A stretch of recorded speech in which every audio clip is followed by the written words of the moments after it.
जब भ्रमित अर्जुन कुरुक्षेत्र में सलाह के लिए अपने सारथी भगवान कृष्ण के पास गए तो भगवान कृष्ण ने कुछ तर्कसंगत दार्शनिक अवधारणाएं बताई। माफ करना और शांत रहना सीखिए, ऐसी ताकत बन जाओ कि पहाड़ भी रास्ता देंगे। व्यक्ति को अपने इंद्रियों को बस में रखने के लिए बुद्धि और मन को नियंत्रित रखना होगा। जो होने वाला है वो होकर ही रहता है और जो नहीं होने वाला है वो कभी नहीं होता। ऐसा निश्चित जिनकी बुद्धि में होता है, जिन्हें चिंता कभी नहीं सताती। किसी भी व्यक्ति को ना तो समय से पहले और ना ही भाग्य से अधिक कुछ मिलता है, लेकिन उसे सदैव पाने के लिए प्रयत्नशील रहना चाहिए। इंसान हमेशा अपने भाग्य को कोसता है, यह जानते हुए भी कि भाग्य से भी ऊंचा उसका कर्म है जो उसके स्वयं के हाथों में है। व्यक्ति को आत्मज्ञान के माध्यम से संदेश रूपी अज्ञानता को समाप्त करना चाहिए। मैं उन्हें ज्ञान देता हूँ जो सदा मुझसे जुड़े रहते हैं और जो मुझसे प्रेम करते हैं। सत्य कभी दावा नहीं करता कि मैं सत्य हूँ, लेकिन झूठ हमेशा दावा करता है कि सिर्फ मैं ही सत्य हूँ। परिवर्तन संसार का नियम है। समय के साथ संसार में हर चीज परिवर्तन के नियम का पालन करती है। हालांकि मैं भूत, भविष्य और वर्तमान काल के तीनों जीवों को जानता हूँ, लेकिन मुझे वास्तव में कोई नहीं जानता। संयम, सदाचार, स्नेह, सेवा, ये गुण सत्संग के बिना नहीं आते।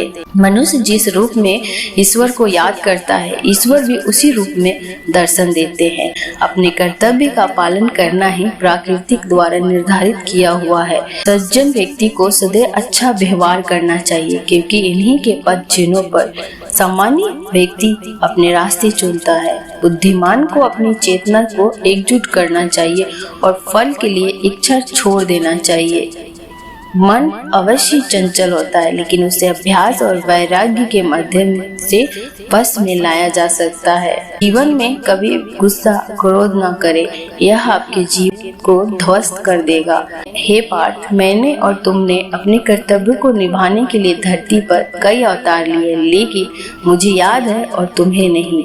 वासना, क्रोध और लालच नरक के 3 द्वार है।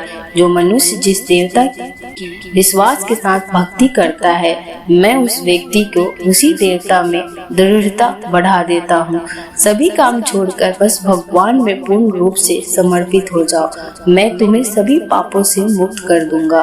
कर्म करो, फल की चिंता मत करो, भगवान गीता का सबसे बुद्धिमान संदेश है। आज हम केवल पैसे, बेहतर घर, कार और सुरक्षित भविष्य के लिए काम कर रहे हैं। ये एक ऐसी चीज है जिससे हमें बचना चाहिए। केवल इसलिए यदि अपेक्षाएं पूरी नहीं होती तो दर्द अवश्य होता है। इसीलिए काम करते रहे और बदले में कुछ भी उम्मीद ना करें। जो व्यक्ति मैं और मेरा इत्यादि की भावना से मुक्त हो जाता है, उसे जीवन में शांति की प्राप्ति होती है। आत्मज्ञान की तलवार से कटकर अपने हृदय के अज्ञान के संदेह अलग कर दो। अनुशासित रहो, उठो और कार्य करो। जिस प्रकार से प्राकृतिक मौसम में बदलाव आता है, ठीक उसी प्रकार से जीवन में भी सुख दुख आता रहता है। वह कभी स्थायी नहीं रहते। इस जीवन में ना कुछ होता है ना व्यर्थ होता है। जो लोग परमात्मा को पाना चाहते हैं वह ब्रह्मचर्य का पालन करते हैं। भगवान श्री कृष्ण कहते हैं, मैं संसार की सुगंध हूँ, अग्नि की ऊष्मा हूँ और समस्त जीवित प्राणियों के आत्म संयम हूँ। जो सभी इच्छाएं त्याग देता है उसे शांति की प्राप्ति होती है। संपूर्ण संसार में जब अधर्म और पाप बढ़ता है तो मैं धर्म की पुनः स्थापना के लिए धरती पर अवतार लेता हूँ। जैसे अंधेरे में प्रकाश की ज्योति जगमगाती है, ठीक उसी प्रकार से सत्य की चमक भी कभी फीकी नहीं पड़ती। इसीलिए व्यक्ति को सदैव सत्य बोलना चाहिए। मैं सभी प्राणियों के हृदय में विद्यमान हूँ। जो व्यक्ति मृत्यु के दौरान मेरा नाम लेता है वह सदैव मेरे ही धाम को प्राप्त होता है, इसमें कोई शक नहीं है। ऐसा कुछ भी नहीं, चेतन और अचेतन, जो मेरे बिना अस्तित्व में रह सकता है। परिवर्तन ही इस संपूर्ण संसार का नियम है। इसीलिए व्यक्ति को कभी अपने वर्तमान पर घमंड नहीं करना चाहिए। जिसने जन्म लिया है उसकी मृत्यु निश्चित है और मृत्यु के पश्चात पुनर्जन्म भी निश्चित है। मनुष्य का संपूर्ण शरीर 5 तत्वों से मिलकर बना है, अग्नि, जल, वायु, आकाश और पृथ्वी, और अंत में उसके शरीर को इन्हीं 5 तत्वों में ही विलीन हो जाना है।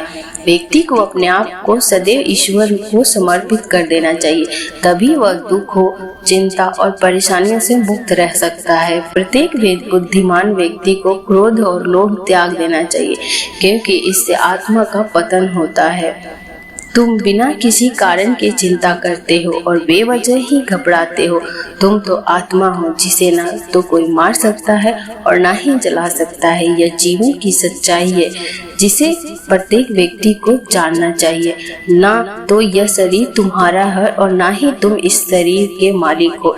यह शरीर 5 तत्वों से बना है, आग, जल, वायु, पृथ्वी और आकाश। एक दिन यह इन्हीं 5 तत्वों में विलीन हो जाएगा।